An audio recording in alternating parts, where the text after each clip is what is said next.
जिस प्रकार की बयानबाजी हो रही है वो अत्यंत ही दुखद और गैर जिम्मेदाराना है। कांग्रेस और उसके साथी दल निश्चित रूप से आने वाले समय में इनकी इस सोच का परिणाम होगा कि पूरे देश की जनता इनका बहिष्कार करेगी। ये क्या बहिष्कार करेंगे? ये महज अपमानजनक फैसला नहीं बल्कि इस महान देश के लोकतांत्रिक मूल्यों और संवैधानिक मान्यताओं पर हमला है।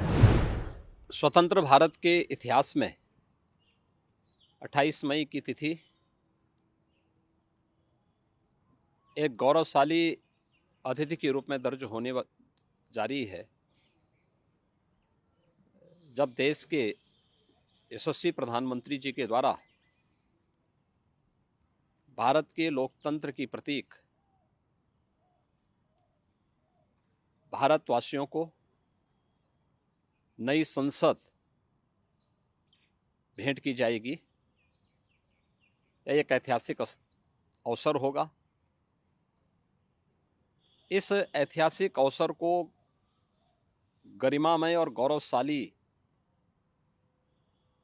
बनाने की बजाय कांग्रेस समेत विपक्षी दलों के द्वारा जिस प्रकार की बयानबाजी हो रही है वो अत्यंत ही दुखद और गैर जिम्मेदाराना है। लोकतंत्र को कमजोर करने वाला है और भारत के लोकतंत्र जिस पर पूरा भारत गौरव की अनुभूति कर रहा है, पूरी दुनिया जिस पर गौरव की अनुभूति करता है, जो न केवल दुनिया का सबसे बड़ा लोकतंत्र है बल्कि भारत लोकतंत्र की जननी के रूप में भी दुनिया के अंदर प्रधानमंत्री जी ने उसको एक नई पहचान दी है। उस भारत के लोकतंत्र को कमजोर करने जैसा भी ये बयानबाजी है। ऐसा नहीं कि इस प्रकार के गौरवशाली क्षण को जो आज विपक्ष के बयानों से विवादित करने का कुत्सित प्रयास हो रहा है, मुझे लगता है कि यह देश इस प्रकार की बातों को किसी भी स्थिति में स्वीकार नहीं करेगा। जब जब देश के अंदर आदरणीय प्रधानमंत्री मोदी जी के नेतृत्व में कोई भी शुभ कार्य होता है, कोई अच्छा कार्य होता है जिससे भारत का मान सम्मान और स्वाभिमान पूरी दुनिया के अंदर बढ़ता है, तो कांग्रेस केवल विघ्न और बाधाएं करने का काम करती है। ये इनका कल्चर बन चुका है। केवल विरोध के लिए विरोध करना इनके पास कुछ नहीं है। जिन लोगों ने देश के अंदर आपातकाल थोपने का काम किया, जिन लोगों ने लोगों के साथ तमाम प्रकार से उनको जो है कहीं ना कहीं उनको पीड़ित करने का काम किया, उनको पूरी तरह से जो है जेलों में डालने का काम किया, देश की जनता के ऊपर एक अधिनायकवादी सोच थोपने का काम किया, आज वो लोकतंत्र की बात करते हैं। आज जो बहिष्कार की बात कर रहे हैं कांग्रेस और उसके साथी दल, निश्चित रूप से आने वाले समय में इनकी इस सोच का परिणाम होगा कि पूरे देश की जनता इनका बहिष्कार करेगी। ये क्या बहिष्कार करेंगे? भारत देश के यशस्वी बड़ा प्रधान श्री नरेंद्र भाई मोदी साहब द्वारा लोकशाही के मंदिर समान संसद भवन का तारीख 28 को लोकार्पण होने जा रहा है, वो हमारे सब के लिए गौरवपूर्ण घटना है। हम राष्ट्रीय जनतांत्रिक गठबंधन से जुड़े दल 19 विपक्षी दलों द्वारा नए संसद भवन के उद्घाटन के विरोध के फैसले की घोर निंदा करते हैं।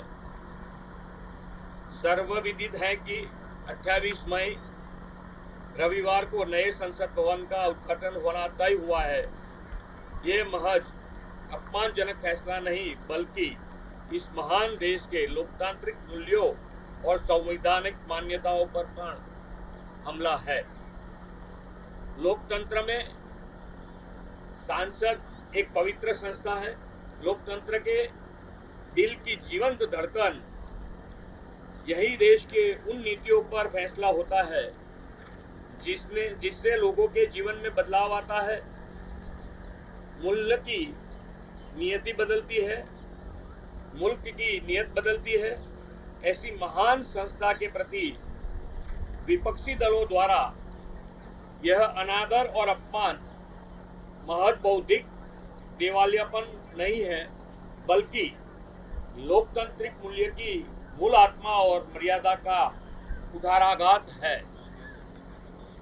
अफसोस की बात है कि तिरस्कार और बहिष्कार की यह घटना पहली नहीं है। एकदम नए संसद भवन के उद्घाटन की हार्दिक बधाई है और देश स्वागत कर रहा है, और जो विरोध कर रहे हैं उनको अब मैं क्या कहूं, भगवान सद्बुद्धि दे। कांग्रेस और उनके साथ जो पार्टियां बहिष्कार कर रही है उनका लोकतंत्र पर विश्वास नहीं है। ये केवल संसद भवन नहीं है, 140 करोड़ जनता की आस्था का ये मंदिर है और नए भारत की ताकत का ये एक प्रतीक है कि 3 या 4 साल में इतना बड़ा संसद भवन भारत बना सकता है। इसको देखकर पूरी दुनिया अचंभित है। लेकिन इन नेताओं का दोगलापन देखिए। ये कहते हैं कि राष्ट्रपति जी ने उद्घाटन करना चाहिए और इसलिए बहिष्कार कर रहे हैं। तो इंदिरा जी ने संसद की एनेक्स बिल्डिंग का उद्घाटन किया, तब ये बात क्यों नहीं आई?